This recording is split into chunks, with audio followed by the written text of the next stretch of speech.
Pastor Lamar and his family? Oh, Do you know I know Pastor Lamar? Pastor, yeah. But do you know his family?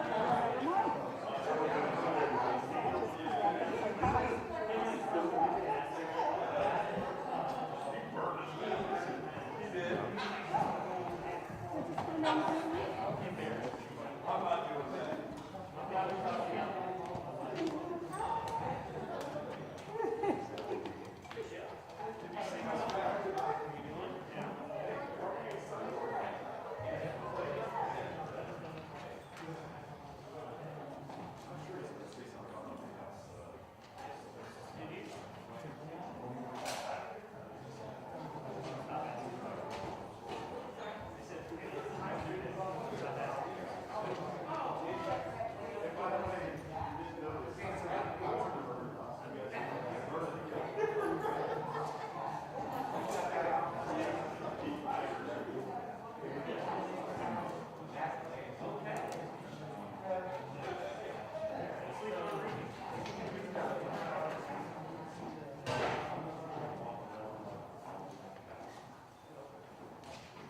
Mr. Breeze, this is James. Can you hear me?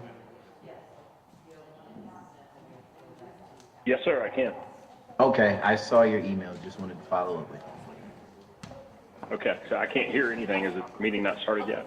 It hasn't started yet, and I've got you muted too, so I don't know if that's factoring into it as well. But just wanted to reach out to you. Okay, perfect. Sure that was you. Regular meeting number 11 will now come to I order. will wait Please stand for the patiently. pledge Thank of you. the national anthem. Great. Thank you, sir. Yes, sir.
Councilmember Bankston, would you please lead us in the pledge?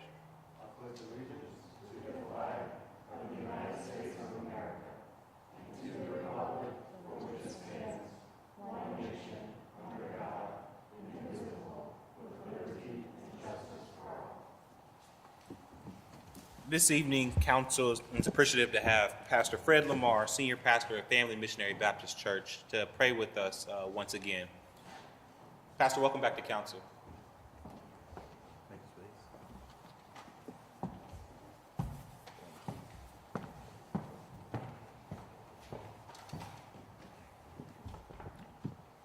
Let's pray.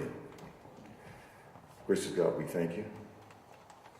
God, you are our refuge, you are our strength, you are a very present help in these troubled times. But God, we thank you, Lord, you allowed us to come together about kingdom building business. So God, we ask for your favor upon every city official, everyone that's working for the kingdom, and most of all, God, for this council. Bless the president and bless each and every member. God, give them wisdom in guiding and leading and making decisions that affect everyone in our community, in our city. We ask in Jesus' name. Let's serve his prayer. Amen. Amen. Thank you, Pastor. Clerk, please call the roll. Bangston, Barosa de Padilla, Brown, Dorans, Favor, Remy, President Harden. Any person who takes any actions to obstruct or interfere with the conduct of tonight's meeting may be charged with disturbing a lawful meeting pursuant to Columbus City Code 2317.12. Any person who enters those areas of city council chambers reserved for city officials or invited guests may be charged with criminal trespass pursuant to Columbus City Code 2311.21.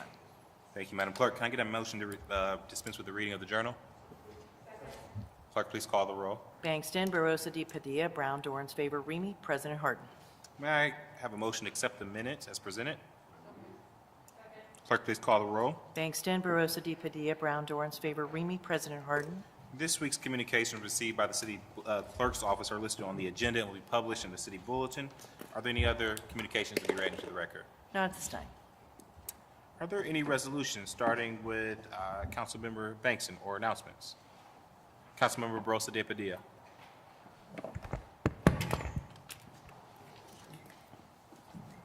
Good evening. I do have a couple of announcements this evening, Council President. So Tuesday, March 8th, marks International Women's Day. I said last meeting that it was last week. I was a week ahead. Is a global holiday celebrating the social, economic, cultural, and political achievements of women. So happy early International Women's Day.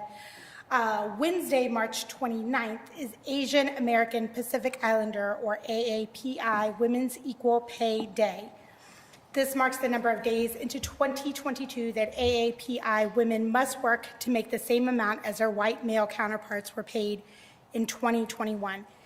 AAPI women make 85 cents for every dollar non-Hispanic white males make, and the National Women's Law Center wrote that the pay gap translates to a monthly loss of about $833 or an annual loss of around $10,000. And when we look past the average, some AAPI ethnic subgroups, particularly South Asian and Pacific Islander women, experience even bigger wage gaps and don't catch up till much later in the year.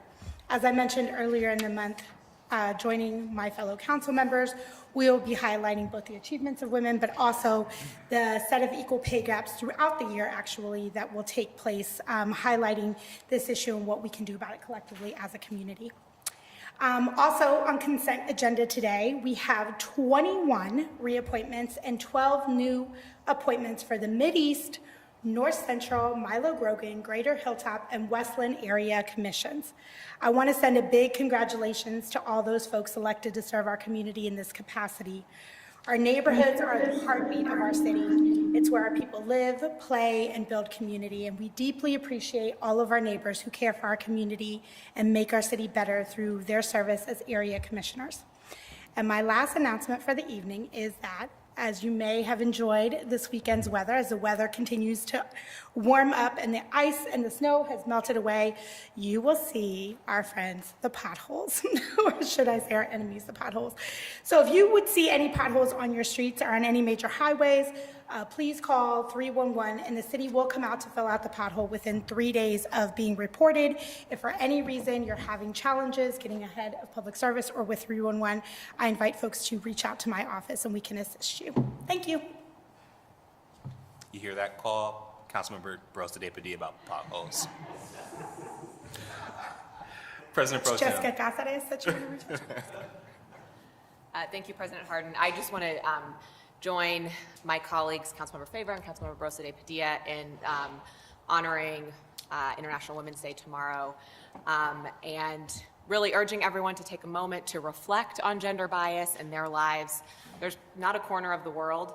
It's important that we celebrate International Women's Day because there's not a corner of the world that isn't touched in some way by gender bias. And it's important that we take tomorrow and reflect on that. And I just want to add, part of my reflection tomorrow will be about the open hostility and really dangerous measures being pushed in states around the country against trans youth. That is a piece of gender bias as well, and exercising radical solidarity with everyone who identifies as women is an important part of International Women's Day. I will be particularly thinking about the trans youth in Texas who are, quite literally being targeted by state violence by their governor. And I'm thankful to the organizations in Ohio who are fighting back against anti-trans bills moving through our state house right now, particularly Equality Ohio. So happy International Women's Day tomorrow. And again, let's reflect on what we can do to address all forms of gender bias and gender violence in our world. Thank you. Thank you, President Pro Tem. Councilmember Dorans. Thank you, Council President, and we certainly have a theme here tonight about celebrating women. So I would like to introduce Resolution 0039X-2022 to commemorate National Women in Construction Week. This will recognize women in the construction industry and their contributions to the city of Columbus.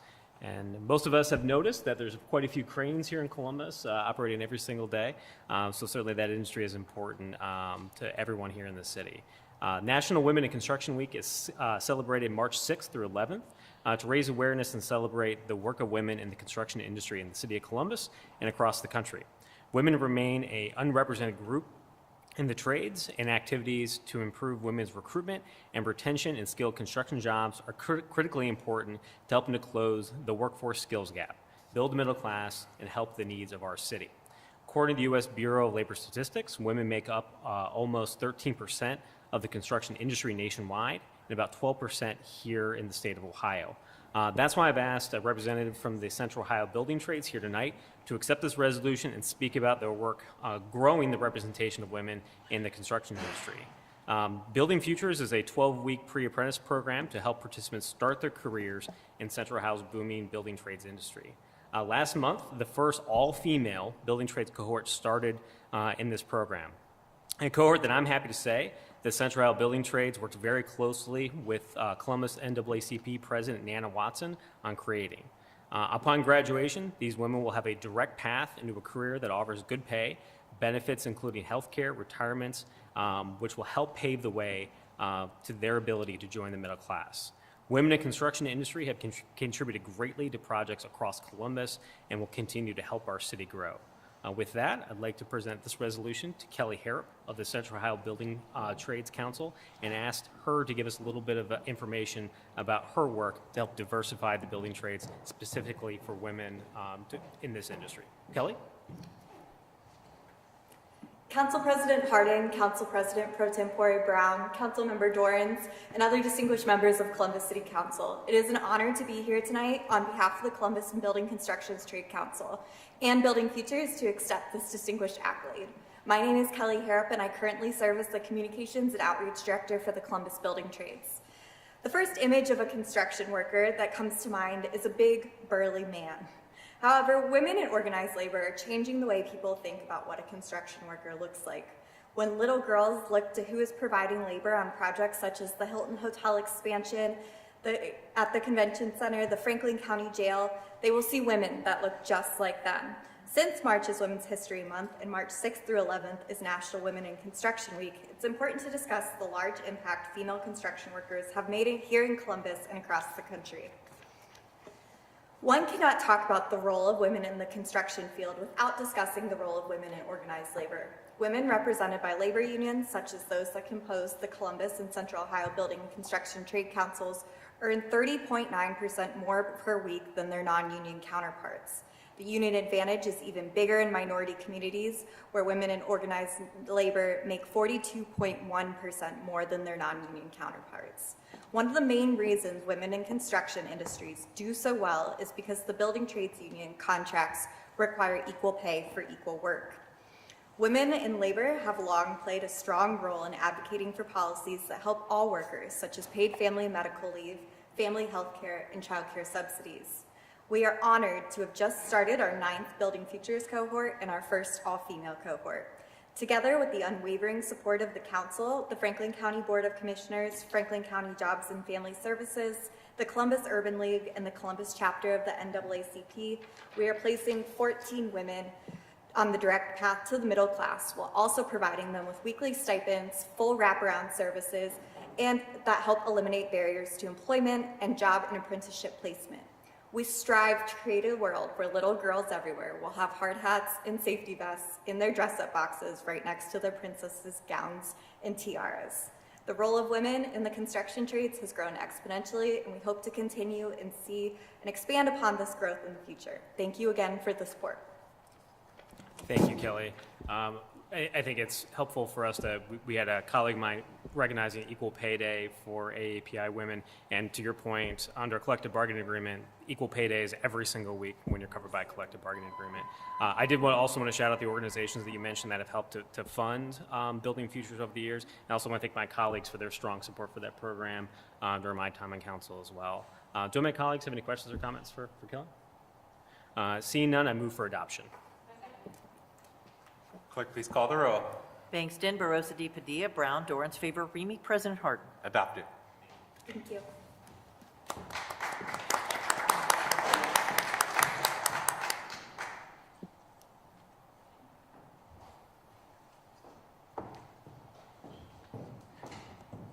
Thank you, Council President. That's all I have tonight. Thank you, Councilmember. Councilmember Favor. Councilmember Remy. All right. Well, this evening I have a resolution. It's to honor Pastor Frederick Lamar, who just graced us with the prayer this evening. Pastor Lamar, would you come forward as I read Resolution 0031X-2022? And it's to honor Pastor Frederick V. Lamar for his 25 years of service and leadership as pastor of Family Missionary Baptist Church. Since 1997, Pastor Lamar has served as pastor of a Family Missionary Baptist Church in Columbus. He was ordained as a deacon in 1985, licensed as a gospel preacher in 1987, and ordained an elder of the church in 1994. Pastor Lamar has touched the lives of many in the city through his efforts in outreach, community involvement, and advocacy for the Livingston Avenue corridor and many others. I think all of us who look to leadership in the clergy owe Pastor Lamar a huge debt of gratitude for doing the work that so many don't do, and being close to the pain, the hurt, the struggle, and being solution-oriented along the way. Ever since I've been engaged in city government, we've always looked to Pastor Lamar for leadership and certainly for advocacy on behalf of those who need it the most. Specifically around safety. And so congratulations on 25 years, but more so, thank you for your leadership and the work that you have done. It has saved lives, and I think that we all know that and have seen it in person and in action. So we're very grateful. And on top of all the work that you have done, even in the last couple of years during the pandemic, working with our young people in the community. We're very grateful for your time and leadership in this city. Before I turn it over to Pastor Lamar, I want to see if there are any comments from my colleagues. With that, I will turn it over to Pastor Lamar. All I want to say, Brother President, and to all the members of this council, that I'm happy to have my wife here, my wife for life, I call her. Been married since we was teenagers. Yeah. I thank God for her putting up with me. Got my daughter here. I just want to thank y'all for just even allowing us this time to come and be recognized for the work we're doing. I want to give a shout out to my church for putting up with me for 25 years. God bless you. God bless you. Thank you. With no further comments, I move for adoption. Clerk, please call the row. Bangston, Barosa de Padilla, Brown, Dorans, favor, Remy. President Harden.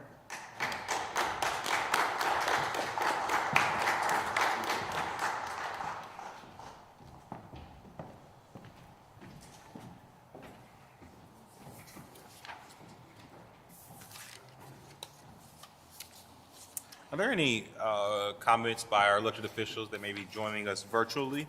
City Attorney's Office, our judicial friends, or the City Auditor? Hearing none. At this time, I request the following ordinance be removed from the consent action portion of the agenda. Health and Human Services Ordinance 0547-2022. Are there any other requests by members of council for the removal of an ordinance or resolution from the agenda? Seeing none, may we now have a motion to waive reading of titles of 30-day legislation by the city clerk? Clerk, please call the roll. Bangston, Barosa de Padilla, Brown, Dorans, favor, Remy. President Harden. Thank you, Madam Clerk. Would you now read into the record ordinances and numbers of 30-day legislation on tonight's agenda? Public Service and Transportation Committee, ordinances 593 and 599-2022. Finance Committee, ordinance 601-2022. Public Utilities Committee, ordinances 514, 533, and 594-2022. Thank you, Madam Clerk. Seeing no speakers on first reading, the following ordinances appear on our agenda as consent action. Will the clerk now read those into the record? Resolutions of expression 38X and 41X-2022, Economic Development Committee, Resolution 32X-2022, Technology Committee, ordinances 504 and 527-2022, Public Service and Transportation Committee, ordinances 400, 471, 508, 531, and 553-2022, Finance Committee, ordinance 420-2022, Recreation and Parks Committee, ordinance 389-2022. Public Utilities Committee, ordinances 404, 442, 445, 483, 495, 498, 506, 513, 523, 563, 564, 573, 587, 602-2022. Housing Committee, ordinances 406 and 557-2022. Health and Human Services Committee, we don't have Health and Human Services since that was removed. Public Safety Committee, ordinance 396 and 558-2022. Environment Committee, ordinance 548-2022. Appointments from the Mayor's Office numbered A0025, 26, 27, 28, 29, 30, 31, 32, 33, 34, 35, 36, 37, 38, 39, 40, 41, 42, 43, 44, 46, 47, 48, 49, 50, 51, 52, 53, 54, 55, 56, 57, and 58-2022. Thank you, Madam Clerk. Are there any questions or comments on the consent portion of the agenda? Seeing none, and we don't have any speakers on that agenda, may I have a motion for approval? Clerk, please call the roll. Mr. Bangston. Yes, with the exception of ordinance 0564-2022, on which I am abstaining. Ms. Barosa de Padilla. Yes. Ms. Brown. Yes, with the exception of 0557, on which I'm abstaining. Mr. Dorans. Yes. Ms. Favor.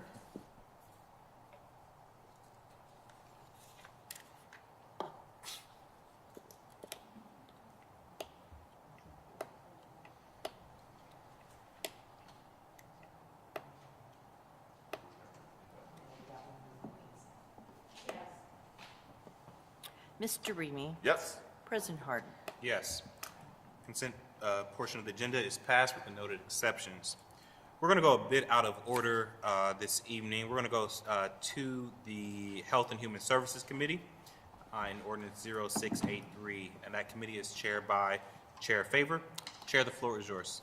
Thank you, Council President Harden. Tonight in Health and Human Services, we have Ordinance 683-2022 to repeal Ordinance 2388-2021 pertaining to the wearing of face coverings in response to the spread of COVID-19 and to declare an emergency. Tonight, we are about 2 years out from when the state of Ohio declared a state of emergency due to the COVID-19 pandemic. 2 years later, COVID has become part of our everyday life. We have made tremendous advancements to fighting this virus, including vaccines, boosters, making testing widely available, and increasing our knowledge on how to reduce the spread of the virus. A little over a week ago, the CDC shared an updated guidance taking into account new variables to determine what COVID safety measures counties should use. According to this new guidance, Franklin County is now in the yellow or medium level of community transmission. In the medium category, masks are not required indoors. At last Monday's night council's meeting, the Commissioner of Columbus Public Health, Dr. Myshika Roberts, shared that she is supportive of repealing the mask mandate starting tonight, March 7th, based on the updated CDC guidance. This week out date was chosen for a few reasons, including giving public and private entities time to adjust their mask policies, to ensure the current case and hospitalization trends continue over 10 days or 2 incubation periods, as well as the Arnold Classic event that just ended this past weekend. While the pandemic is not over, the situation has changed, and we are in a new phase of the pandemic. I bring this legislation forward tonight because I believe this is the right time. While masks may no longer be required in the city of Columbus, I strongly encourage residents who are immunocompromised, those who test positive, or if you are around someone who is unable to be vaccinated, to please continue to wear a mask. And to all of our eligible residents to get vaccinated. It is our best chance against keeping COVID-19 under control. And as of today, we're around 233,000 vaccines issued total in Franklin County. We should be proud of ourselves, our neighbors, our healthcare workers, and leaders here today. But the pandemic is far from over, and it will take all of us to continue to keep our communities healthy. With that, I'd like to turn it over to Edward Johnson, Public Health Policy Director with Columbus Public Health. Edward? Thank you, Chair Favor. Thank you, President Harden, members of Columbus City Council. This evening, you have this ordinance before you for consideration as Council Member. Edward, if you could hold on for just a moment, let us fix your volume. We can't hear you that well.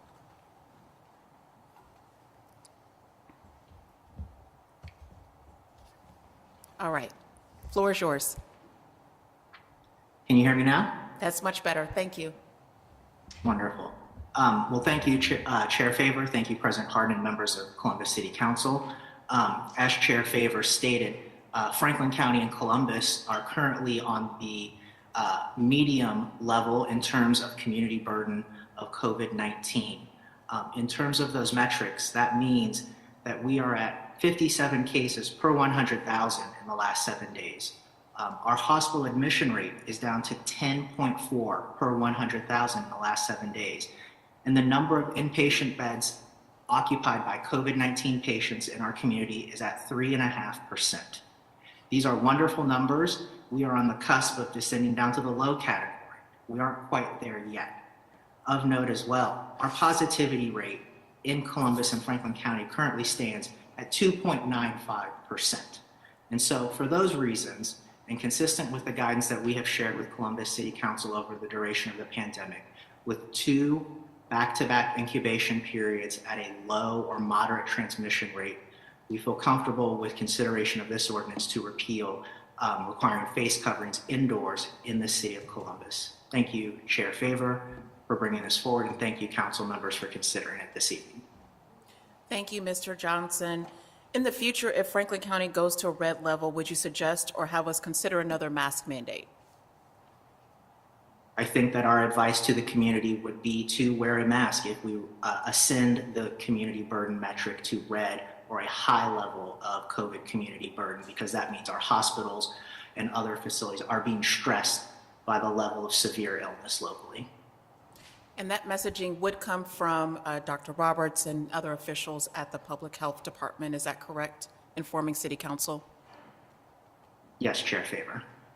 And now that the mask mandate is lifted, what does this mean for businesses? Can they still mandate masks?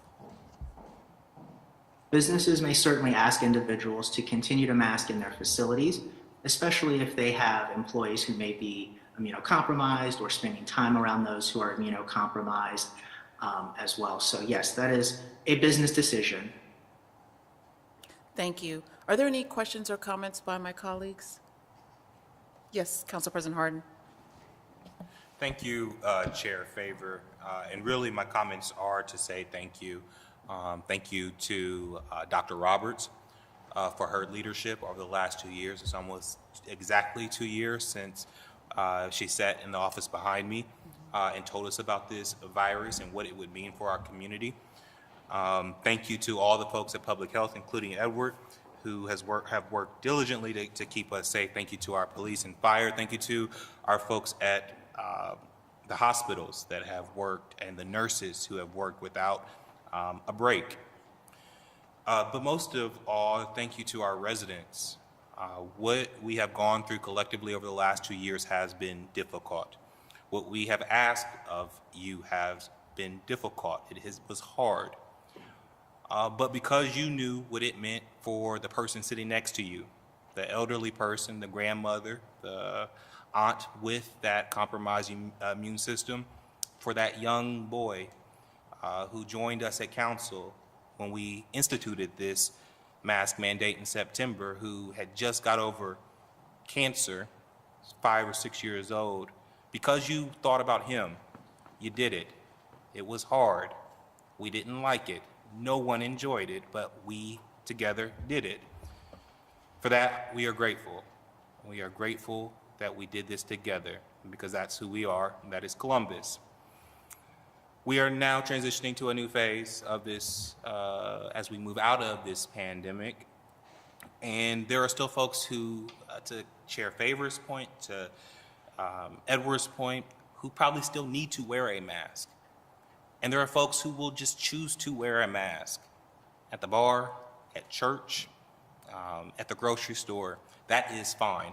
That is okay. What we do not want to see, and what truthfully we will not really accept as a community, is folks who will shame folks for the personal choice of how they will protect themselves and their families. Everybody has a right to do what they need to do to keep themselves safe. And so we expect that out of our residents. We expect that out of our community, and I know that that will be the case. So again, on behalf of this council, on behalf of the leadership of this city, we just say thank you for us doing this together. We did this together. We're not out of it, but we're a lot better off and a lot better than we were when we put this mask mandate into place. Thank you, Chair. Well, I would also echo the round of appreciation to Dr. Roberts, to Mayor Ginther, to my colleagues for making some tough decisions that were unpopular over the last 2 years. To the residents of Columbus and Franklin County, thank you for your continued patience and diligence and being proactive at tackling the pandemic in the best way that we all knew how. What we're doing tonight does not mean that we should throw caution to the wind. And so we would ask that you continue to use the policies that we have implemented over the last few years, those practices of hand washing and staying at a certain distance from folks if need be, or just wearing a mask if you feel personally comfortable in wearing one. I will wear one if I'm in highly populated areas because it's just my level of comfortability. But we all do have to do what's best for us to ensure that we can continue to keep our numbers low, and that if another variant pops up, that we will be in the best situation possible to enforce a mandate if we have to, or to combat it and keep it, keep the effects of that pandemic, of that variant, down as low as possible. So once again, thank you all for the work that we have done collectively as a community over the past 2 years. With that, I'd move for passage.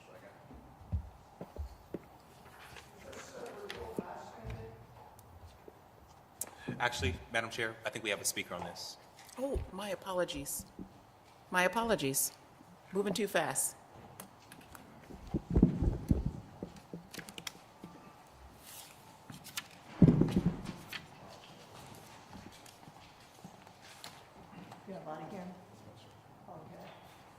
What's up with these police not having body cams. Mr. Roble, We'll one come back second. to council, sir. Okay. You have 3 minutes to speak. Please state your name and any organization that you may represent. Sure. My name is Charles Roble. I'm just conservative president. I don't claim to represent anyone. So yeah, if you guys are keeping in contact with Priscilla Tyson, I hope she's doing all right. Hope she's improving. I don't know what's going on there. I probably should have checked. So yeah, I've been coming here for like 3 years talking to you guys about changing the name and then the side quest, taking the COVID seriously. There's like thousands of issues, you know, potholes, and I know that a sign was flipped over into the road the other week, and I called, you know, the non-emergency line, and later that day it was taken care of. So, you know, some things in this city work, other things unfortunately don't work. So yeah, I hope you all will call out Governor Arnold Schwarzenegger for having a ton of people not wear masks at his event last week or last weekend. You know, Schwarzenegger, he said like it's no big deal to give up our freedom for medical safety, and then he undermines this mask ordinance that y'all are repealing right now. So, President Hardin, you didn't wear masks for me at 5 different meetings. Same with Councilmember Remy, even though I asked them to, which may have violated the original mask ordinance. It definitely violated the mask equal kindness prescriptive norm that y'all forced us to subsidize. The media was here when the second mask mandate was passed, September 13th.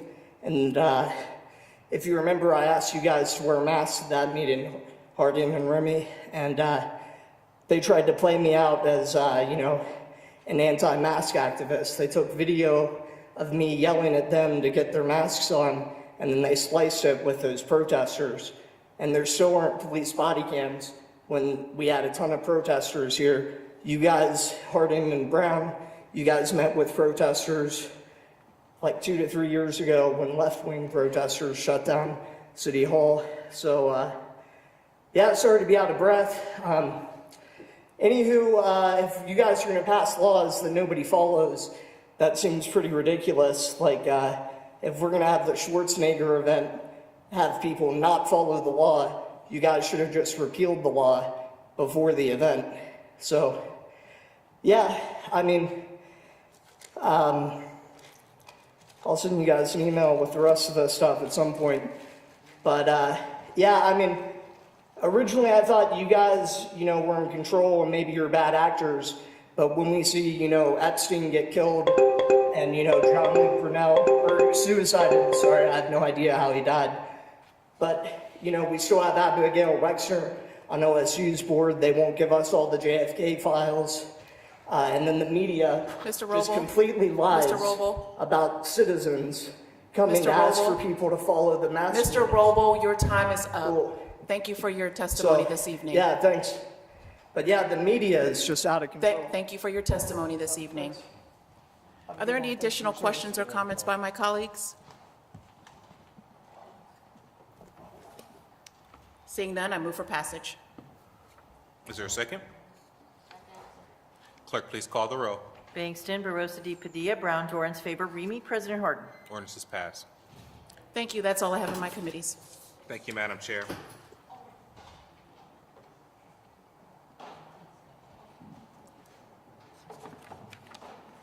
Jacobs.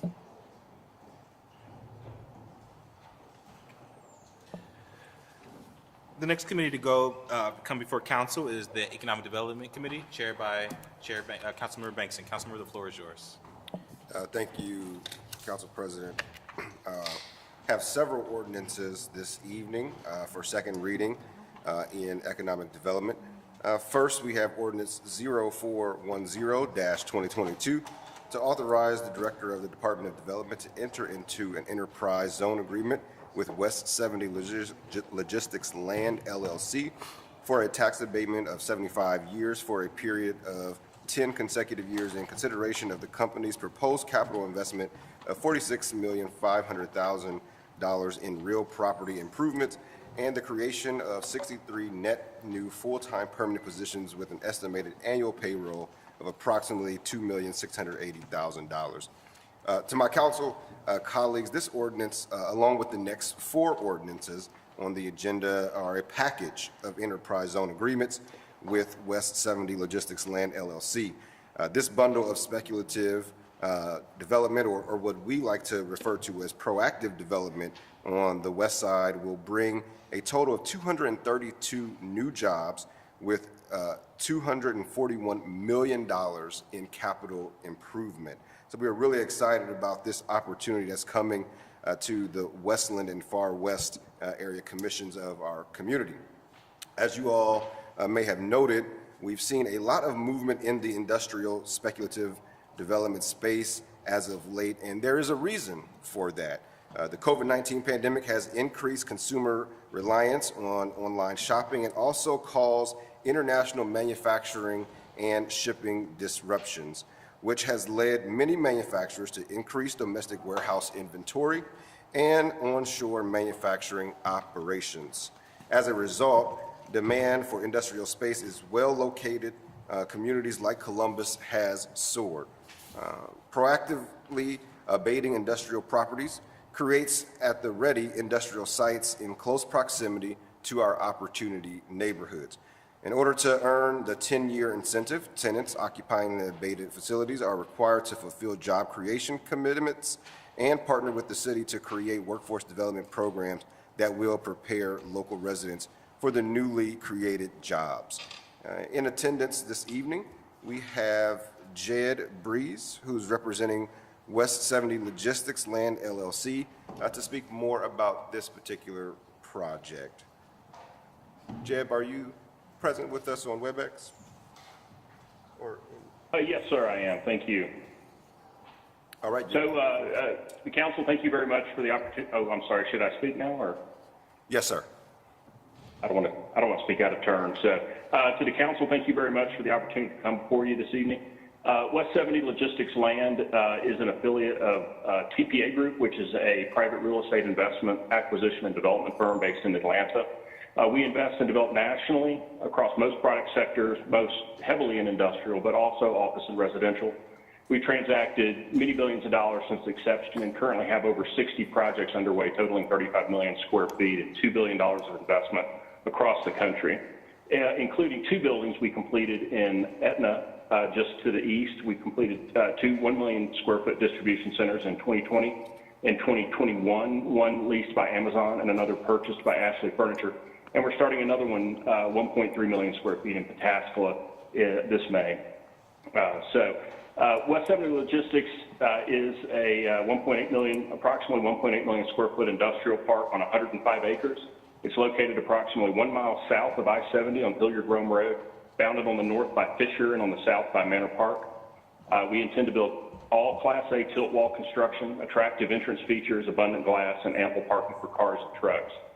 Our current plan is to develop 2 buildings initially on a speculative basis, a traditional 550,000 square foot cross-dock distribution center and a 300,000 square foot freezer cooler building. Both of those will start in May of 2022. So appreciate your consideration and happy to answer any questions anyone has. Thank you for that, Jay.